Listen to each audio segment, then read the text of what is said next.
24 घंटा राजनीति ही करते हैं हम लोग, दूसरा कोई रंगदारी, ठेकेदारी, कोई दूसरा व्यवसाय नहीं है। तो चुनाव लड़ाने के लिए पार्टी जहाँ से अवसर दे, जब अवसर दे, हम लोग 24 घंटा तैयार हैं। किसी भी पहलवान को पटकनी देने में हम लोगों को कोई समस्या नहीं है। मोतिहारी में लगातार काम भी कर रहे हैं, तो पार्टी अगर चुनाव लड़ाएगी तो 100% चुनाव लड़ेंगे, क्यों नहीं लड़ेंगे। मोतिहारी में आप कैसे सोच रहे हैं? यहाँ राधा मोहन सिंह जी, प्रमोद जी, यहाँ से लड़ने का जेडीयू के कैंडिडेट के तौर पे आप जब सोच रहे हैं तो थोड़ा सा चीज़ें जो है अटपटी लग रही है।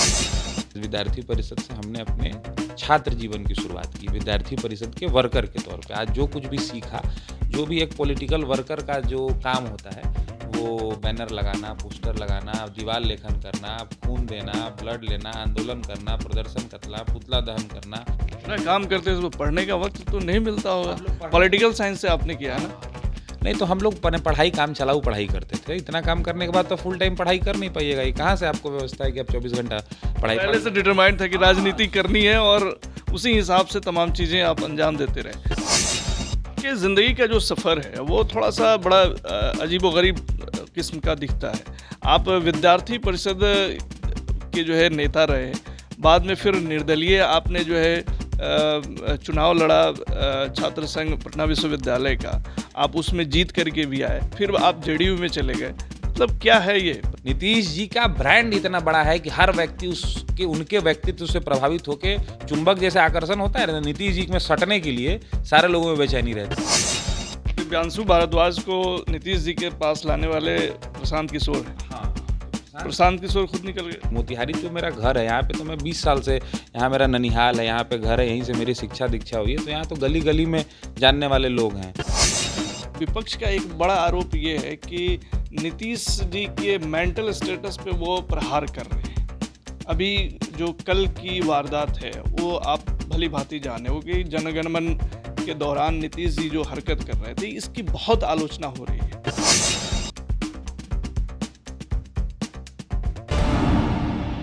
STV न्यूज़ पर देख रहे हैं आप टॉक विद अंसारुल, और टॉक विद अंसारुल शो के आज के हमारे बेहद खास मेहमान हैं जेडीयू के युवा नेता दिव्यांशु भारद्वाज।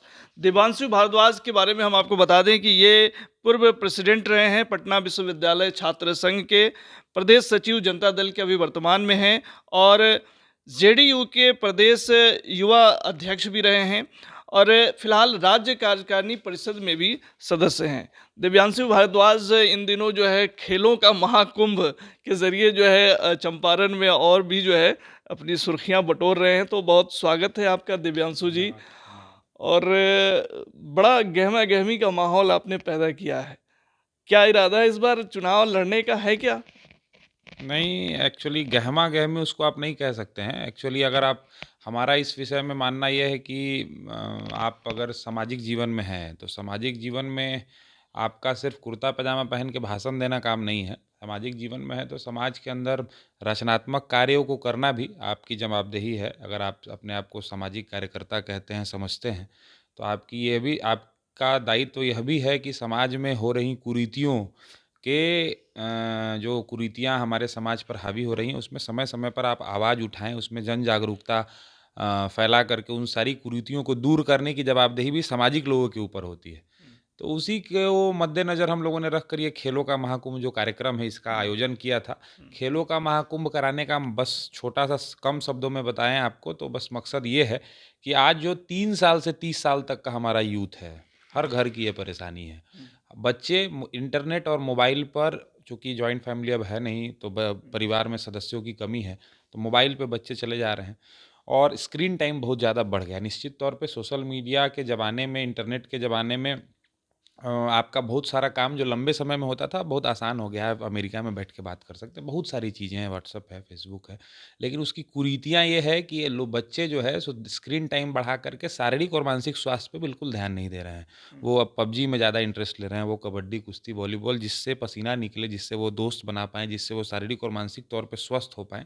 आप धरती पर कोई भी काम करने जाएँ, आपको डॉक्टर, इंजीनियर, पायलट, कुछ भी बनना है तो आपके शारीरिक और मानसिक स्वास्थ्य की जांच किए बिना वहाँ आप कोई भी जीवन में मुकाम हासिल नहीं कर सकते हैं। बिल्कुल, और सरकार भी जो है, आपकी सरकार भी जो है बहुत स्पोर्ट्स के मामले में ख़ास तौर से बहुत सारी एक्टिविटीज़ जो है करा रही है, जिम वगैरह भी खुले हैं।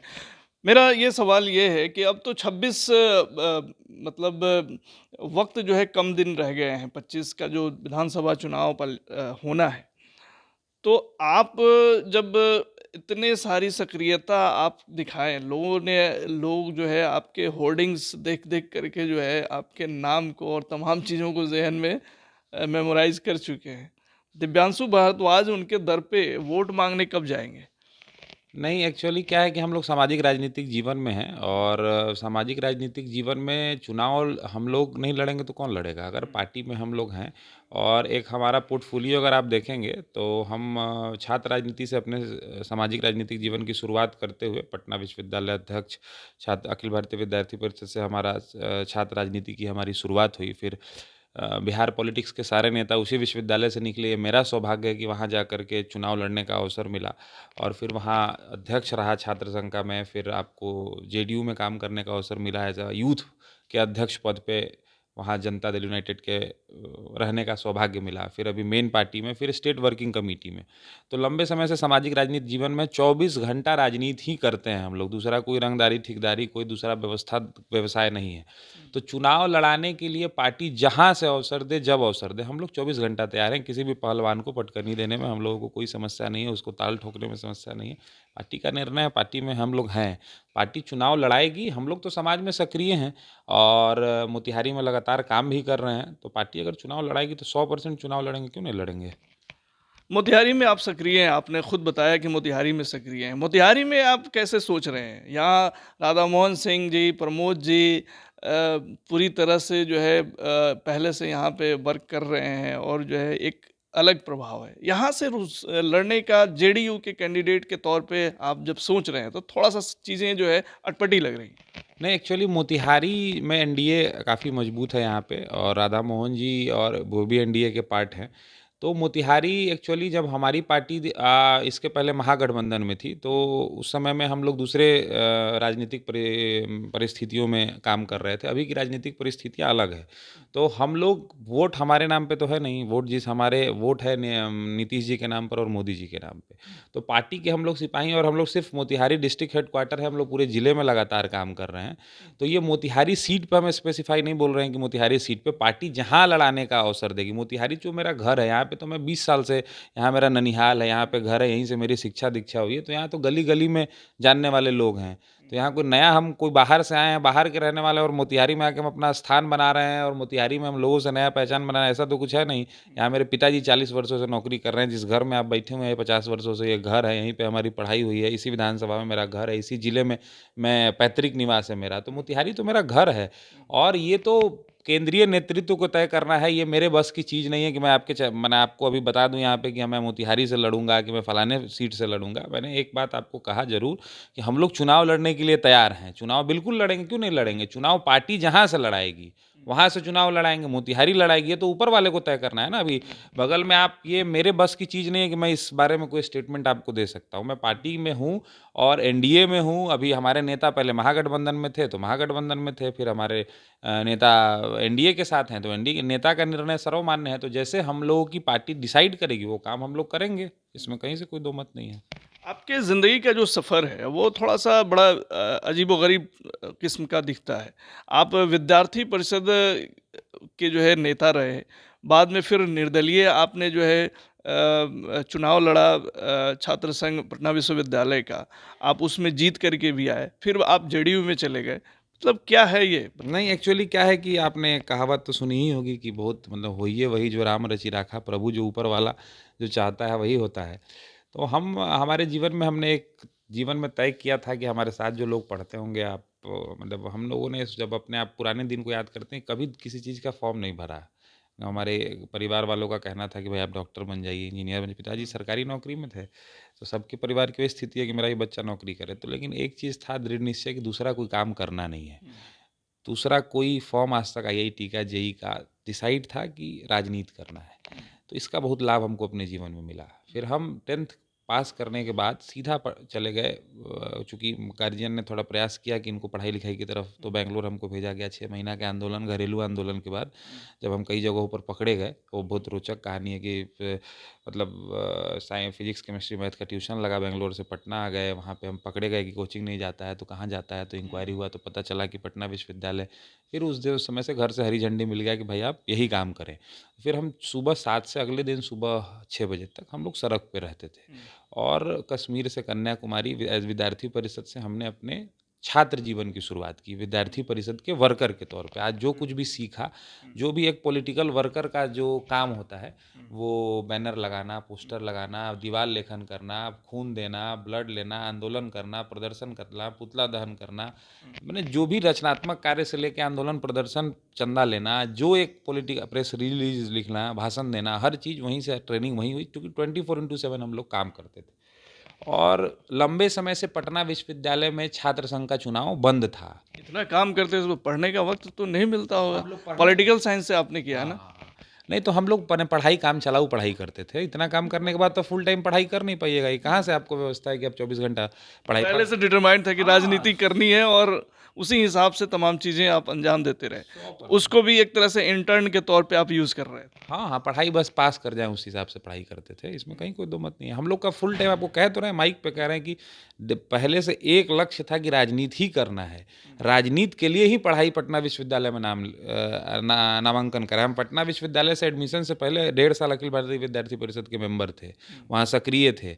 नाम एडमिशन वहाँ घुसने से पहले हमारा लगभग हर कॉलेज में 5-10 लोगों का टीम हम लोगों ने बना रखा था। और वहाँ जाने का मकसद ही था कि छात्र संघ का चुनाव कभी ना कभी तो होगा। 40 वर्षों से पूरे बिहार में 84 में जो सिख दंगा बिहार में हुआ, आपको पता ही है कि बिहार पॉलिटिक्स के जितने लीडर हैं, लालू जी, नीतीश जी, सुशील जी, रामविलास जी, अश्विनी चौबे, भीम सिंह, नरेंद्र सिंह, रविशंकर प्रसाद, जितने लोग अभी आपको फ्रेम में दिख रहे हैं, ये सारे लोग उसी यूनियन से, उसी पटना विश्वविद्यालय के स्टूडेंट यूनियन से निकले हुए लोग हैं। तो 84 में जो सिख दंगा हुआ, उसके बाद चुनाव बंद हो गया।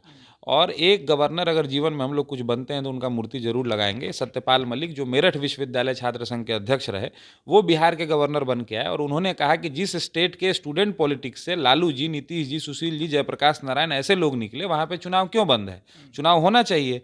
तो उन्होंने चुनाव कराने की दोबारा तैयारियां शुरू की। तो फिर लोगों ने कहा कि गोली चल जाएगा, माहौल ख़राब हो जाएगा। बोला कि मैं समझूंगा होगा तो। और उन्होंने नियम बनाया, उस समय एक नियम बना कि भाई बिहार में स्टूडेंट यूनियन का इलेक्शन होगा, अभी हो भी रहा है पटना विश्वविद्यालय में चुनाव।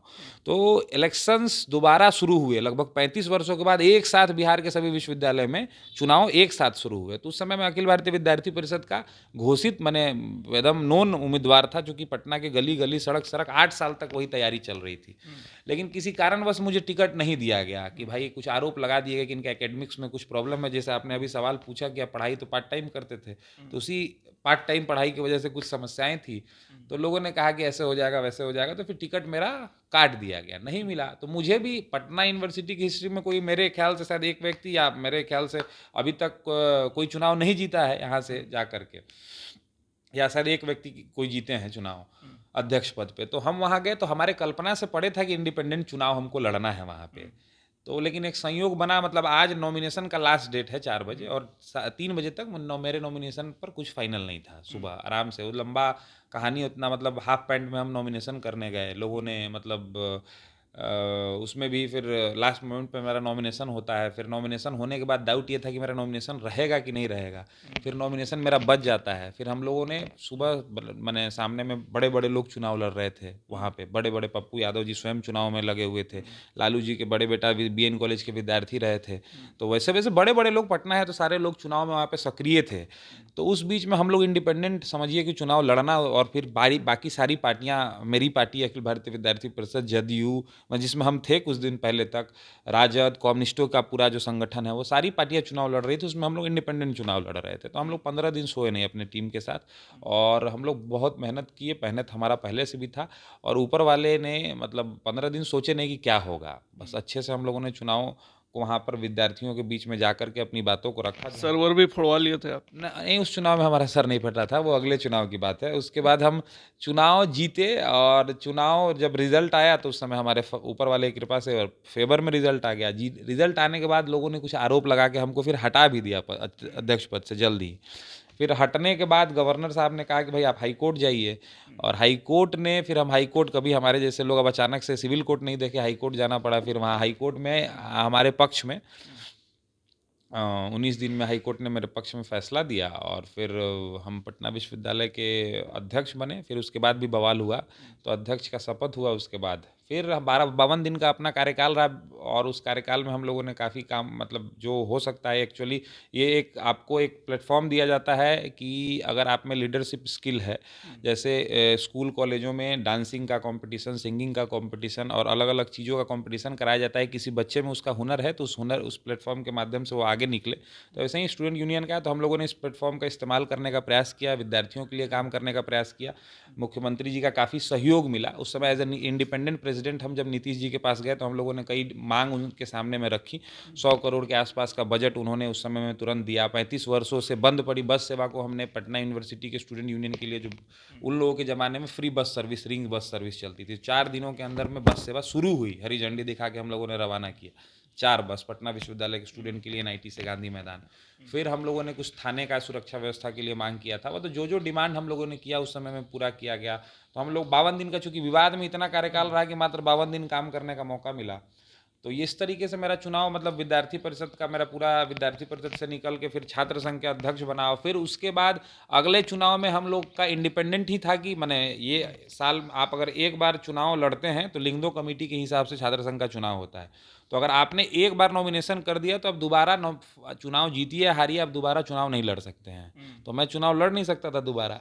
तो अगला चुनाव मतलब फरवरी में मेरा चुनाव था और नवंबर में दूसरे चुनाव की घोषणा हो गई। तो उस चुनाव में हम लोग इंडिपेंडेंट चुनाव लड़ाने की तैयारी में थे। तो संयोग देखिए कि अब प्रशांत किशोर जो अभी जन सुराज चला रहे हैं उस समय राष्ट्रीय उपाध्यक्ष नीतीश जी ने बनाया था। तो उनको राष्ट्रीय उपाध्यक्ष बना के स्टूडेंट और यूथ का काम देखने की जवाबदेही नीतीश जी ने दी। तो नीतीश जी ने जब स्टूडेंट और यूथ का जवाबदेही दी तो फिर हम लोग उस समय उनको पहला उनका परीक्षा था पटना यूनिवर्सिटी का स्टूडेंट यूनियन का इलेक्शन मतलब नवंबर में। तो उस समय मेरे चुनाव में फरवरी वाले चुनाव में जेडीयू एक भी सीट वहाँ 5 सेंट्रल पैनल और कॉलेज काउंसलर में भी शायद एक भी सीट उन्होंने नहीं जी मतलब जेडीयू ने नहीं जीता था।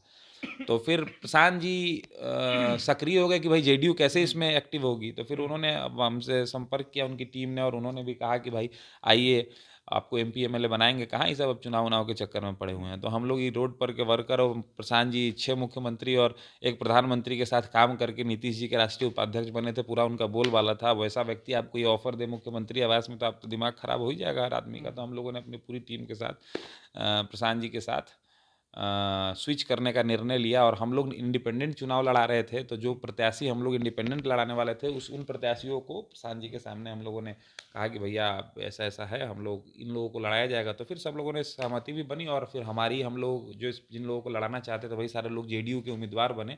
और उस चुनाव में काफ़ी थोड़ा मतलब वायलेंट चुनाव कहिएगा उसको कि उसमें अटैक वटैक मेरे पे भी अटैक हुआ। मेरा भी सर्वर फटा पटना में। प्रशांत किशोर जी को भी घेरा उड़ा गया पटना विश्वविद्यालय में। उन पे भी गाड़ी वाड़ी का शीशा उनका भी टूटा। काफ़ी विवादित चुनाव रहा वो। उसमें नेशनल न्यूज़ में रहा वो चुनाव। फिर बीजेपी जेडीयू राजभवन मार्च काफ़ी तरह का विवाद से गुजरते हुए हम लोगों ने जेडीयू को फाइनली वहाँ अध्यक्ष और एक और पद कोषाध्यक्ष पद पर वहाँ चुनाव जिताने में प्रशांत जी लड़ रहे थे। तो भाई अब डायरेक्ट इतना बड़ा छवि का आदमी। तो दिव्यांशु भारद्वाज को नीतीश जी के पास लाने वाले प्रशांत किशोर हैं। हाँ हाँ तो प्रशांत प्रशांत किशोर खुद निकल गए। हाँ तो उसके बाद हम लोग उसमें रहे। प्रशांत जी वहाँ से फिर चले गए। तो फिर पार्टी में हम लोग आपने कहा कि आपका पूरा जो शिफ्ट था तो अब संजोग से वहाँ चले गए तो फिर हम लोग वहीं रह गए। वेट किए फिर 2-3 साल आदरणीय नेता मुख्यमंत्री जी के बताया आपको कि मुख्यमंत्री जी ने जब हम एज अ बिना उनके पार्टी में गए हुए as a student union president जब उनसे मिलने गए थे तो जो डिमांड हम लोगों ने रखा था 8 आदमी का हमारा 7 आदमी का प्रतिनिधिमंडल उनसे मिलने गया था। हर एक डिमांड पूरे पॉजिटिविटी के साथ मतलब तुरंत ऑन स्पॉट फैसला करके उन्होंने वहाँ पे पूरा करने का काम किया। तो उस समय से उनके प्रति एक दिमाग में और सब अखबारों में है। मतलब आज अभी मुख्यमंत्री ने निर्णय लिया और चौथे दिन में हम लोगों ने रिंग बस सेवा की हर मुख्यमंत्री पर्यटन सचिव प्रशासक बिहार राज्य के जो हैं वो और परिवहन मंत्री ने हरी झंडी दिखा के बस सेवा शुरुआत किया। तो वो एक पूरा इमेज मुख्यमंत्री जी के प्रति दिमाग में था कि भाई इस तरह का व्यक्तित्व उससे आदमी प्रभावित था हम लोगों का सब लोगों का। तो फिर हम लोग मुख्यमंत्री जी के साथ कई बार उनसे इन 2-3 वर्षों में मिलने जुलने का भी अवसर व्यक्तिगत तौर पे मिला। उन लोगों ने काफ़ी बातों को समझाया भी कि कैसे आप लोगों को आगे आना है क्योंकि वो भी पटना विश्वविद्यालय के स्टूडेंट पॉलिटिक्स से थे। और फिर 3 साल रहने के बाद 22 में हमको फिर नीतीश जी ने युवा जदयू का बिहार प्रदेश का अध्यक्ष बनाया। तो एक बड़ी जवाबदेही पार्टी ने अपने ऊपर पार्टी में 3-4 विंग जो होता है प्रमुख उसमें से एक यूथ विंग होता है तो यूथ का जवाबदेही दिया गया।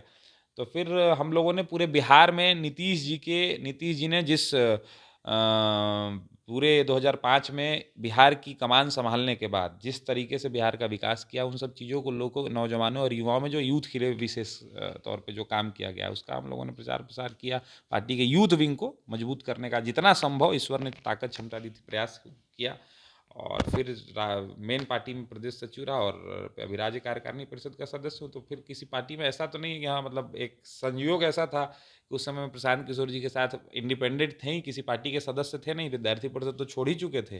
तो प्रशांत किशोर जी ने ऑफर दिया, उस समय में हम लोग को चुनाव लड़ाना था, तो चले गए जेडीयू में, अभी भी जेडीयू में। और बीच में अभी तो बहुत सारे लोगों को ऑफर दे रहे हैं, आपको भी तो ऑफर आया ही होगा प्रशांत जी की तरफ से। नहीं, प्रशांत जी अच्छा बिहार में काम कर रहे हैं, नौजवानों के लिए काम कर रहे हैं, शुभकामना। हम तो उनकी टीम में काम किए हुए हैं, वो कामना है। लेकिन हम लोग भाई अब जहाँ हैं, जिसके साथ हैं, तो राजनीति है, ये तो कपड़ा की तरह नहीं ना आप रोज रोज बदल सकते हैं। तो प्रशांत जी ने अपनी पार्टी बनाई है, जन सुराज काम भी कर रही है, चुनाव भी 4 उपचुनाव उन्होंने लड़ा है, अभी पटना विश्वविद्यालय भी चुनाव लड़ने वाले हैं, भविष्य में विधानसभा भी लड़ेंगे। सबके लिए उनकी शुभकामनाएं, वो अच्छे से काम करें। उनके साथ हम काम किए, काफ़ी अच्छे संबंध हमारे उनसे रहे, वही हमको नीतीश जी के पार्टी में लेके भी गए हैं। लेकिन हम लोग अभी नीतीश जी के साथ पूरी मजबूती से हैं। प्रशांत जी को आने वाले भविष्य की शुभकामनाएं, अच्छा काम कर रहे हैं, बिहार को आगे ले जाएं। अभी पूरा जनसुराज यहाँ से चुनाव उसमें लड़ने की पूरी तरह से तैयारी में है। ऐसा भी इत्तेफाक हो सकता है कि जनसुराज के खिलाफ ही आपको लड़ना पड़े। हाँ, तो इसमें क्या है, इसमें तो मतलब सब लोग राजनीति में आप हैं तो मतलब आपको लड़ना ही है। जिसके अच्छा चुनाव कोई भी व्यक्ति लड़ेगा तो किसी न किसी के खिलाफ ही लड़ेगा। इसमें जन सुराज हम किसी भी पार्टी से लड़ेंगे तो किसी न किसी के खिलाफ लड़ेंगे। इतनी जो तारीफ आप कर रहे हैं, तो अगर ये तारीफ जनता के बीच में अगर आप करेंगे प्रशांत किशोर की, तो फिर जो है लोग कहीं ना कहीं लोगों के मन में ये सवाल तो आएगा ना कि भाई प्रशांत किशोर ही क्यों नहीं। नहीं, मैं व्यक्तिगत तारीफ उनकी कर रहा हूँ। मैं आपको ऑन कैमरे कैमरे पे तारीफ कर रहा हूँ, तो मैं उनकी व्यक्तिगत तारीफ कर रहा हूँ कि वो बहुत अच्छे, मेरा व्यक्तिगत संबंध उनसे बहुत अच्छे है। उन्होंने ही मुझे नीतीश जी के घर में रहने वाले व्यक्ति थे वो। नीतीश मुख्यमंत्री आवास में रहते थे, वहीं से चीज़ों को ऑपरेट करते थे। तो व्यक्तिगत तौर पे मैं जो उनकी मेरा तारीफ ये कर रहा कहना है कि जो राजनीतिक सोच है प्रशांत किशोर की, और जिस विजन के साथ वो चल रहे हैं, आपके मुख्यमंत्री के खिलाफ भी कई सारे बयानात उनके आते हैं कि वो सोचते हैं कि उनका कहना है कि आउटडेटेड हो चुके हैं। तो वो सोच को आप किस तरह से देखते हैं, जो प्रशांत किशोर की जो राजनीतिक शैली है? अच्छा देखिए, इसमें आपको समझने की बात यह है कि प्रशांत किशोर जी ने एक नई पार्टी यहाँ पे लॉन्च की है बिहार में, और वो बिहार में अपनी जनसुराज, अपनी जो उनकी पार्टी है, उसकी संभावनाओं को वो तलाश रहे हैं। तो अभी जो वर्तमान में शासक है, उसके खिलाफ वो नहीं बोलेंगे तो उनकी पार्टी में कौन आएगा? आएगा कोई? तो ये तो व्यवहारिक बात है कि वो सब शासक के खिलाफ बोलेंगे। और मैं जो ये बात लोग हमसे पूछते हैं, तो आपको भी मैं बता रहा हूँ कि नीतीश जी पिछले चुनाव में जो रिजल्ट आया, बिहार की जनता ने जनादेश दिया, तो नीतीश जी तो पहले से घोषित मुख्यमंत्री के उम्मीदवार थे, बाद में तो बने नहीं, बाद में बनाए गए, पहले से घोषित उम्मीदवार थे। और नीतीश जी ने गवर्नर हाउस में जाके पिस्तौल गवर्नर साहब को रख के शपथ तो लिया नहीं है। नीतीश जी को बिहार की जनता ने एनडीए को जनादेश दिया है और तब शपथ में है। नीतीश जी को अभी भी लोकसभा का चुनाव हुआ है, उसमें बिहार की जनता ने जनादेश दिया है। तो प्रशांत किशोर जी राजनीतिक उनका विरोध नहीं करेंगे तो प्रशांत किशोर जी वो तो पॉलिटिकल बातें हैं, उनको विरोध करते रहेंगे। नीतीश जी के साथ पूरी मजबूती से बिहार की जनता खड़ी है। तो मैंडेट बोल रहा है ना, नीतीश जी मैंडेट में, अभी लोकसभा का चुनाव हुआ, अभी विधानसभा का चुनाव हुआ, और जो भी चुनाव में नीतीश जी वोट मांगने गए हैं तो पहले से घोषित करके मांगने गए हैं। ऐसा तो है नहीं कि बाद में जबरदस्ती पिछले दरवाजे से मुख्यमंत्री बन गए हैं। भाजपा और जदयू का जो गठबंधन हुआ, चुनाव से पहले का गठबंधन था ना, बाद का तो गठबंधन था नहीं, जिसमें 43 सीट आई बीजेपी को, जेडीयू को, और बीजेपी को थोड़ा ज़्यादा सीट आया। तो कहने का मतलब नीतीश जी के साथ बिहार की जनता पूरी मजबूती से है। ये तो लगातार मैंडेट हर 5 साल पे, हर कुछ दिनों पे लोकसभा और विधानसभा का चुनाव, 5 साल का भी समय नहीं। आप देख लीजिए कहाँ पे नीतीश जी के साथ जनता नहीं खड़ी है, आपको दिखाई दे रही है। आप तो कार्यकारिणी के सदस्य भी हैं उनके, क्या फिर से पलटने की कुछ गुंजाइश है क्या? नहीं नहीं, नीतीश जी जैसे ये आप नीतीश जी पर इसमें जितने बुद्धिमान लोग हैं, मैं आपके माध्यम से उन बुद्धिमान लोगों से यह पूछना चाहता हूँ कि नीतीश जी पर जो लोग पलटने का आरोप लगाते हैं कि नीतीश जी पलट जाते हैं, तो दूसरे लोग किस इंतजार में वहाँ बैठे रहते हैं? उनके पलटते हैं, उनको ले लेते हैं वहाँ पे। नीतीश जी से ज़्यादा तो दूसरे लोग पलटू है ना, कि नीतीश जी को एकदम पलटने के लिए बेचैन है कि प्रभु आ जाइए आप। नीतीश जी का ब्रांड इतना बड़ा है कि हर व्यक्ति उसके उनके व्यक्तित्व से प्रभावित होके चुंबक जैसे आकर्षण होता है ना, नीतीश जी में सटने के लिए सारे लोगों में बेचैनी रहती है। इतना बड़ा ब्रांड है कि बिना उनके कुछ यहाँ पर होने जाने वाला नहीं है, ये तो घोषित है। नीतीश कुमार पलटू हैं कि बाकी पार्टियां पलटू हैं, तो बिहार की जनता अच्छे तरीके से समझ रही है ना कि इतना बड़ा वो उनके अंदर में आकर्षण शक्ति है कि सारा चुंबक उनमें सटने के लिए एकदम बेचैन है। कैसे नीतीश जी में हम सट जाएं और अपना दुकानदारी चलाएं, आगे बढ़ाएं। तो नीतीश जी का व्यक्तित्व इतना बड़ा है कि बिना उनके व्यक्तित्व, उनके रहते हुए, बिना उनके साथ बिहार में किसी की नैया पार नहीं हो सकती है, घोषित है। हाल के दिनों में आप तो देखे ही होंगे, विपक्ष का एक बड़ा आरोप ये है कि नीतीश जी के मेंटल स्टेटस पे वो प्रहार कर रहे हैं। अभी जो कल की वारदात है वो आप भली भांति जाने होगे, जनगण मन के दौरान नीतीश जी जो हरकत कर रहे थे इसकी बहुत आलोचना हो रही है। एस क्या अब इस पे आप क्या कहना चाहेंगे बतौर जेडीयू के लीडर, क्या कहेंगे आप? नहीं, नीतीश जी को जब आप काम के तौर पर नहीं पछाड़ पा रहे हैं, जो राजनीतिक विरोधी हैं उनके, तो नीतीश जी अब 20 वर्षों से पिछले बिहार के मुख्यमंत्री हैं। और आपके और हमारे घर में भी लोग जब उम्र हो जाता है व्यक्ति का 74-75 साल, मतलब राजनीतिक तौर पे लोग, मोदी जी भी उनसे 1 साल सीनियर हैं, तो व्यवहारिक जीवन लोग भूल जाते हैं कि व्यवहारिक जीवन में क्या होता है। आप, हमारी जो स्थिति है, हमसे जो 5 साल जो कम के उम्र के जो लोग हैं और हमसे 10 साल ज़्यादा उम्र के जो लोग हैं, दोनों के स्थिति में अंतर होगा कि नहीं होगा? नहीं, अंतर तो होगा, लेकिन दिव्यांशु जी मैं टोक रहा हूँ आपको। हाँ, बिल्कुल। आप खुद एक स्टूडेंट रहे हैं और अभी भी आप युवा हैं। अ, अभी तो किस तरह का माहौल देश में देशभक्ति को लेकर के ये आपसे छिपा हुआ नहीं है, और लेकिन एक स्टूडेंट के बेहतर समझता है कि राष्ट्रगान का क्या महत्व होता है। और राष्ट्रगान के दरमियान नीतीश प्रदेश के मुखिया अगर कुछ इस तरह की चीज़ें करते हैं तो जाहिर सी बात है सवाल तो होंगे ही। ऐसा क्यों? नहीं, आपका जो सवाल है उसको हमने समझ लिया। आपने पूछा कि नीतीश जी के मानसिक स्वास्थ्य पे, मैं राष्ट्रगान वाले पे भी आपको बता रहा हूँ, और मानसिक स्वास्थ्य पे ये आम मीडिया में और डिजिटल प्लेटफॉर्म के माध्यम से और अखबारों में और सोशल मीडिया पे चल रहा है कि नीतीश जी की मानसिक स्थिति या नीतीश जी के स्वास्थ्य के बारे में। तो नीतीश जी का उम्र जो हो गया है, 70+ का जो उम्र है, वो तो सबको पता है। और नीतीश जी मानसिक तौर पर बाकी सारों जगहों पर, अभी विधानसभा में वो उन्होंने इतनी पूरे बिहार की यात्राएं की, पूरे बिहार में अभी उन्होंने जो प्रगति यात्रा पूरे बिहार में घूम घूर के जिलों की समीक्षा की, अभी विधानसभा लगातार चल रहा है, प्रेस को ब्रीफ कर रहे हैं, बड़े बड़े मंचों पे जा रहे हैं। तो ऐसा तो कोई, मान लीजिए मेडिकल साइंस है, तो जैसा नीतीश जी का दिमाग क्रिएट हुआ वैसा हमारा आपका भी दिमाग क्रिएट हुआ। ऐसा तो नहीं है कोई इंजेक्शन देकर के नीतीश जी को घुमा दे रहा है यात्रा पर, उनको बंद कर दे रहा है। और बाकी चीज़ें, अगर इतना बड़ा व्यक्तित्व है वहाँ पे, तो ये राष्ट्रगान वाले पर जो कल से इशू उठ रहा है, तो इतना बड़ा नीतीश जी को सीधा उठा देना कि जो जिस व्यक्ति ने पूरा जीवन, ठीक है, मान लीजिए उन व्यक्ति से किसी ध्यान मैंने मानसिक तौर पे कहीं उनका ध्यान कहीं और हो, या किसी भूल की वजह से अगर वहाँ पे आपको लगता है कि उस व्यक्ति से कोई गलती हो गई, वहाँ पे उन्होंने टोक दिया बगल वाले को जो वीडियो में, या प्रणाम कर लिया, तो उनके आप जीवन पर जो व्यक्ति ने राजनीतिक शुचिता को सामने में, समाज के सामने में रखने का प्रयास किया कि सामाजिक जीवन में रहते हुए 13 करोड़ बिहार वासियों को अपना परिवार समझ करके, आज तक आप एक बात, मतलब भारतीय जनता पार्टी पर भी परिवारवाद का आरोप लगता है कि फलाने के बेटे हैं, तो फिर उसको क्लियरिफाई किया जाता है कि नहीं, हम सत्ता में रहने वाले लोगों की बात नहीं कर रहे हैं, जो प्रमुख उनके बाल बच्चा, सब लोगों पे आरोप लगता है। आज हमारे पार्टी में नीतीश जी के बाल बच्चे इतने दिन से हैं यहाँ पे, अभी जो आप चल रहा है यहाँ पे, नीतीश जी के या तो ना नीतीश जी के बाल बच्चा और ना नीतीश जी के पार्टी में रहे हुए किसी के बाल बच्चा। आपने सुना है किसी ने दुकान पर से एक लेमन जूस उठा लिया, कभी टोल पर बिना टोल दिए हुए उनकी गाड़ी क्रॉस कर गई? तो राजनीति में रहते हुए उन्होंने तो राजनीतिक शुचिता को सामने में रखा है कि राजनीति कैसे किया जा सकता है, और सबको लेकर के, एक मिनट हम आप क्लियर कर लें पहले आपके जवाब को। तो नीतीश जी के पूरे जीवन को नीतीश जी ने जो बिहार को दिया, जो बिहार किस दशा में था और बिहार को निकाला, आप उनके 13 सेकंड के वीडियो से उनको देशद्रोही साबित कर दे रहे हैं कि नीतीश जी देशद्रोही हैं। नहीं, अब तो नीतीश जी के पुत्र भी जो है राजनीति में सक्रिय हो चले हैं। वो आप नहीं, लोग इस बात बेहतर पर समझ रहे हैं। नहीं, नीतीश जी के पुत्र राजनीति में सक्रिय हो चले हैं। नीतीश जी के पुत्र ने भी इस पे स्पष्ट किया है। नीतीश जी के पुत्र ने कुछ बयान वीडियो में के माध्यम से दिया है, लोगों से अपील की है कि मेरे पिताजी ने 19 वर्षों तक बिहार की सेवा की है, उनको दोबारा मुख्यमंत्री बनाना चाहिए।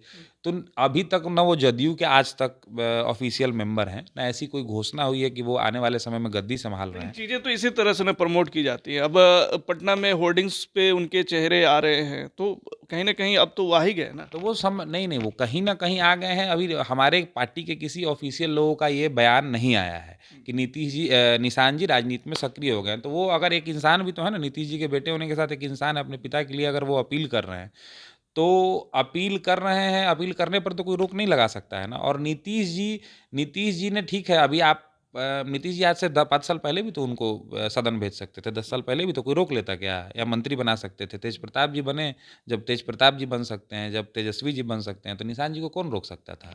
ऐसा तो नहीं कि नीतीश जी अभी नया-नया उनके हाथ में फुल पावर आया है। तो पूरा जीवन उन्होंने राजनीतिक शुचिता को समझाया कि राजनीति कैसे करना चाहिए। अपने परिवार के लोगों को या अपने अगल-बगल के लोगों को उन्होंने बिहार पावर का कभी मिसयूज़ नहीं किया। पावर 20 वर्षों से उनके पास है, तो पावर का उन्होंने मिसयूज़ नहीं किया। उन्होंने अंतिम व्यक्ति तक के लिए काम किया है। समाज के हर व्यक्ति के लिए काम किया है, समाज के हर धर्म के लोगों के लिए काम किया है, हर वर्ग के लोगों के लिए काम किया है। रोड नल जल योजना में और सड़क बनाने में, पानी देने में, बिजली देने में ये भेदभाव नहीं किया कि ये इस जाति का टोला है, ये इस धर्म का टोला है। लॉ एंड ऑर्डर की थोड़ा-सा जो है इधर मामला लोग कह रहे हैं कि खराब हो गया है। मतलब लॉ एंड ऑर्डर जो पहला टर्म तो जो है सुपर था, उसके बाद धीरे-धीरे चीज़ें गड़बड़ होती रहीं।